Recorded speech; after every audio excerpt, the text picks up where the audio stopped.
Ah, hey, salut ma belle gang de dégénérés. Bienvenue à ce deuxième épisode de Bonsoir, Ladies and Japanese. Avant d'aller plus loin, aujourd'hui, l'heure à laquelle j'enregistre ça présentement, on est dimanche le 3 mai 2020. Et puis, dans les derniers 24 heures, c'est plus de 150 likes de plus sur la page officielle de Barnac sur Facebook. Merci beaucoup, merci du fin fond du cœur. Inquiétez-vous pas, je vais vous divertir ça sur un moyen temps. Si jamais t'as aucune idée de quoi je parle, eh bien, pour être sûr de rien manquer de ton band de rock rural préféré, eh bien, tous les liens seront en descriptif sous ce présent vidéo. Qu'est-ce que je suis professionnel? Cette semaine, on parle du syndrome de Dr. Jekyll and Mr. Hyde. Il y a le retour du tant attendu chialage à répondre. Nouveau segment, on va speak and jazz dans le taxi de l'enfer avec nos deux nouveaux collaborateurs sur le show. Et puis, ben, on finit ça en musique ou en court-métrage ou en what the fuck, je le sais pas encore à l'heure à laquelle on se parle, fait que guess what? T'auras pas le choix d'écouter le show jusqu'à la fin. Fait que comment je te dirais bien ça? Mets tes pieds sur le poêle, assis-toi bien confortablement, débouche ton petit boire de préférence, allume tes céréales de prédilection, attache ta tuque avec de la broche, tes culottes à grand manche avec de la corde à belle, gaz au fond, on passe ça dans pas long, dans 3, 2, 1...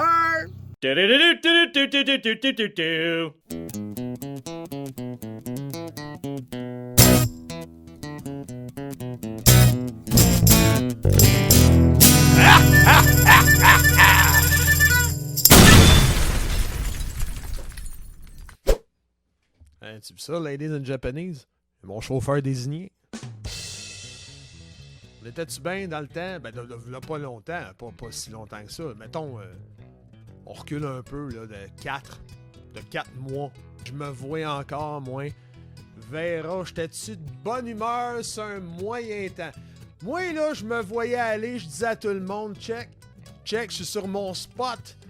C'est là, pour la première fois de ma vie, j'ai l'impression que j'étais à la bonne place. Gaz au fond, j'arrive dans pas long, check-moi bien aller. J'avais des shows planifiés, des concours organisés, j'avais des contrats qui rentraient. À la job, je venais de pogner. Je me vois encore aller. Tabarnak, quel gros, les années folles, toi, les années 20. M'a me partir un band de jazz, puis après ça, m'a me mettre à danser le Charleston sur le top de mon empire que j'étais en train de bâtir. Ça va être malade! J'étais pas tout seul dans cet état-là, Ladies and Japanese. Oh non, non, non, non, non, non, non. Laisse-moi te rafraîchir la mémoire un petit peu, hein? Tu sais, on l'a tout dans notre famille, la ma tante un peu funky, hein? La ma tante, là, qui fait un peu de sorcellerie, là, qui tire aux cartes des affaires de même, là, elle nous a tous regardés avec 3-4 verres dans le nez pendant le temps des fêtes en nous disant dans le creux de l'oreille, je le vois dans mes cartes, ça va être une bonne année pour toi, ça. Puis en plus de ça, 20, c'est 2 fois du vin, ça va être une année festive. Puis là, on finissait tout par faire comme, ben voyons, ma tante, tu dis n'importe quoi, tu commences à être pactos. Puis en plus de ça, tes cartes, ils ont bien de l'air bizarre, tes cartes, montre-moi les dons. Puis là, qu'est-ce qu'il y avait dessus? Hein? Qu'est-ce qu'il y avait sur ces cartes-là? Ben c'est ça, des photos de toi, bébé, tout nu. Fuck. Puis là, out of nowhere, tu sais, pendant là, qu'on avait tous les yeux remplis d'espoir et de beaux projets, le cœur festif, puis qu'on voyait rien pantoute, qu'est-ce qui nous a retondi à 2 pouces du nez plus vite qu'une claque sur la gueule? Oh mon Dieu, Marina Orsini! Non, non, non, c'est pas la belle Marina, non, c'est un mur. Et pendant que défile sous tes yeux, avide de mystère, Ladies and Japanese, la liste détaillée des briques qui constituaient ce mur que j'ai frenché à grand gueule, eh ben, laisse-moi partager avec toi une trop longue gorgée de café, tiens.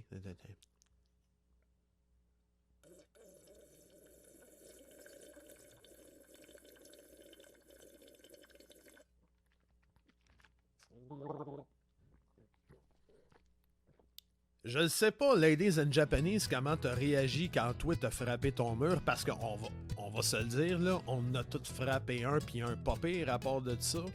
Eh ben, moi, pour ma part, comment je te dirais bien ça, j'ai eu 2 réflexes. Le premier réflexe, eh ben, je suis redressé les épaules, j'ai regardé la vie droit dans les yeux, puis j'ai fait un homme de moi. Oui, un homme de moi! Mesdames et messieurs, ladies and Japanese, rien de moins. J'ai fait un homme de moi. Je me suis lancé dans les travaux essentiels en gelant mes émotions avec beaucoup trop de café et d'herbes médicinales fournies par Justin Joint Trudeau, en déversant le trop-plein de mon anxiété et de mon angoisse sur les gens de mon entourage, avec des exemples concrets comme traiter mes collègues de travail comme de la marde, puis crier ça à bonne femme « D'avoir si boire toute nue dans la rue, vendu tout mon ménage pour boire! » Et mon deuxième réflexe a été de prendre un peu de recul et analyser la situation à laquelle je faisais face. Si, bon, j'aurais peut-être dû faire ça avant, moi, finalement. La crise sanitaire qu'on est en train de vivre présentement à l'échelle planétaire et qui, du coup, nous oblige à revisiter nos conventions sociales à une vitesse folle, eh bien, ça a tendance à faire sortir chez les gens tant les bons côtés, par exemple la gérante de dépanneur qui travaille 50-60 heures par semaine puis qui à tous les vendredis trouve le moyen d'avoir le temps de faire son épicerie, celle de son amoureux, celle du père de sa petite, ainsi que celle de son meilleur ami pour éviter que ce beau monde-là ait à sortir pour rien. On jase. Que les mauvais côtés. Je le sais pas, moi, le petit cabochon qui traite la gérante de dépanneur de tantôt de petite conne parce qu'elle y vend pas de loterie, parce que, guess what, le gouvernement en a décidé ainsi, pendant que la femme de ce petit cabochon-là fait ça pour mettre ça sur Facebook pour se plaindre. Mettons, on jase, là. J'ai peut-être l'air un peu au-dessus de mes affaires comme ça, Ladies and Japanese, mais ceci, je répondrais cela. Je te dirais, halte là, l'ami, tu fais fausse route. Je suis tellement pas l'exception à la règle. À un moment donné, j'avais la tête tellement enfoncé dans le travail essentiel que j'étais pas capable de me rendre compte des signes évidents que je devenais de plus en plus impatient, que j'étais de plus en plus fatigué et que je faisais de plus en plus de place au mauvais côté de ma personnalité au lieu de laisser resplendir le bon côté de ma personnalité. Tu sais, ce petit côté-là de ta personnalité que t'as pas le goût de présenter à tes beaux-parents ou qui sort juste une fois par année quand tu t'en vas te saouler la gueule dans le sud en disant « c'est pas grave, je suis pas chez nous, je connais personne ». Et ça se faisait à une vitesse incroyable sans que je m'en rende compte, tellement qu'à un moment donné, je me suis demandé « fuck, je fais-tu un dédoublement de la personnalité ?» Et à force de parler aux gens qui m'entourent et de regarder les histoires un peu partout, je me suis rendu compte que j'étais pas le seul à subir ce syndrome que je me plais à appeler tout bonnement le syndrome du Dr. Jekyll and Mr. Hyde. The Strange Case of Dr. Jekyll and Mr. Hyde, en français, l'étrange cas du Dr. Jekyll et Monsieur Hyde, est un court roman écrit par Robert Louis Stevenson et paru en 1886 au Royaume-Uni. En résumé, c'est l'histoire d'un notaire, John Utterson, qui enquête sur l'étrange lien qu'il y a entre 2 dudes, d'un côté Edward Hyde et de l'autre Henry Jekyll. Le docteur Jekyll, qui est un philanthrope obsédé par son dédoublement de personnalité, finit par mettre au point une drogue lui permettant de dissocier son bon côté de son mauvais. Mais malheureusement pour lui, c'est ce dernier qui, nuit après nuit, prend le dessus sur Jekyll pour finalement le transformer en monstrueux Mr. Hyde et causer sa perte. Fait intéressant, le nom du personnage Edward Hyde s'écrit H-Y-D-E, mais se prononce aussi comme Hyde, H-I-D-E, qui en anglais signifie cache, du verbe cacher. Le personnage Utterson dans le roman y fait souvent allusion dans le jeu de mots suivant Hide and Seek, cache et cherche. Une allusion directe au jeu de cache-cache en français ou comme on disait dans le Québec du début des années 2000, non monsieur Roson, j'ai pas l'intention de faire un gala cet été. Cette histoire peut se lire comme une nouvelle d'épouvante, mais on peut également l'interpréter assez aisément comme une œuvre sur le dédoublement de la personnalité, phénomène décrit par plusieurs médecins de la fin du 19e siècle. Certains préfèrent la voir comme une allégorie de la tendance victorienne à l'hypocrisie sociale. Et on peut enfin y voir une allégorie de l'évolution d'un toxicomane avec ses phases d'euphorie, de perte de contrôle, d'accoutumance et sa fin tragique. Que ce soit au cinéma, au théâtre, dans la littérature, à la télévision, dans la bande dessinée, dans le monde musical, même dans le monde vidéoludique, ça c'est le monde des jeux vidéo, les adaptations de cette vieille nouvelle d'épouvante parue fin 19e siècle sont nombreuses, tellement nombreuses qu'il me serait impossible de toutes vous les énumérer parce que, guess what? Les connais pas toutes, j'ai beau être shapé comme une encyclopédie, j'ai pas nécessairement son contenu, puis Wikipédia a ses limites quand même, hein? On va se le dire, là. Juste de penser au fait que l'image proposée par Stevenson pour décrire l'éternelle dualité entre le mal et le bien tiraillant l'être humain de l'intérieur était tellement forte qu'on en parle encore aujourd'hui, 134 ans plus tard, eh bien, ça me fait penser à deux choses. Premièrement, je me dis « Wow! C'est malade! C'était écœurant que ça ait traversé les époques à ce point-là! » Et la deuxième chose que je me dis, c'est fuck, esti! Hein? Pas me retourner livrer du poulet. M'a jeté ma plume dans les poubelles, je suis pas digne, esti. Hey, coloc, y a plus de café? Non, c'est pas vrai, j'ai checké un matin dans le garde-manger, j'en ai vu une canne flambant neuve. Non, ça c'est du décaf.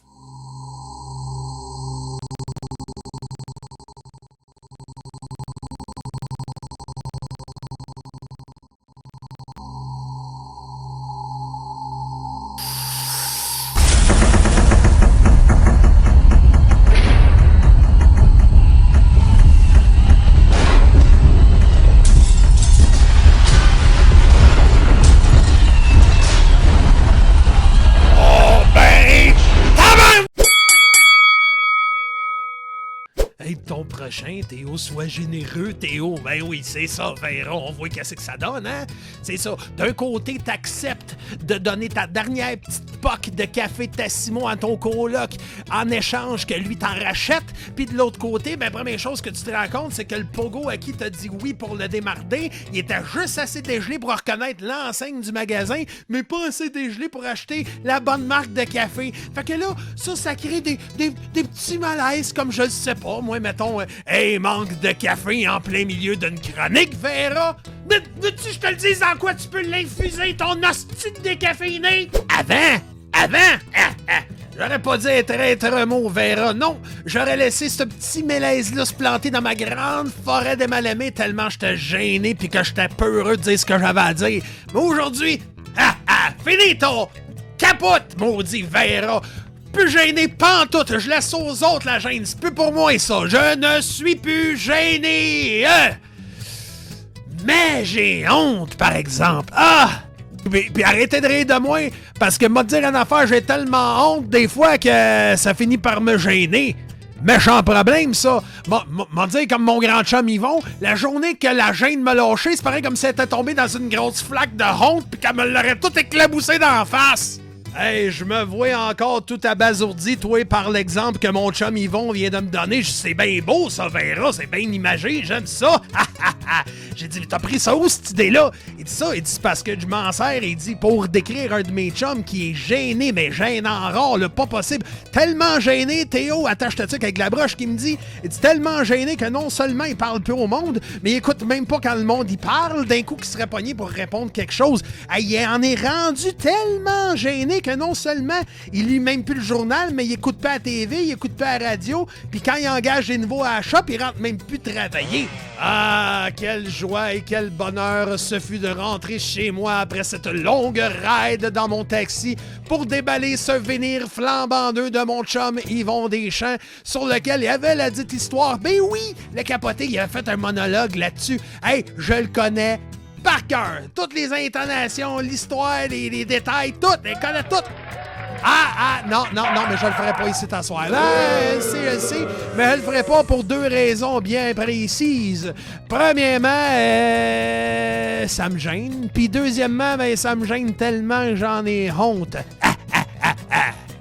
Donc, si mon instabilité émotionnelle te cause du tourment, garde cet état d'esprit, ladies and Japanese, parce que ça va être notre sujet de chiolage à répondre de ce mois-ci. Ah, ah, ah! Fait qu'à go, tout le monde dit « Oh, yo, l'instabilité émotionnelle! » 1, 2, 3, go! Oh, yo, l'instabilité émotionnelle!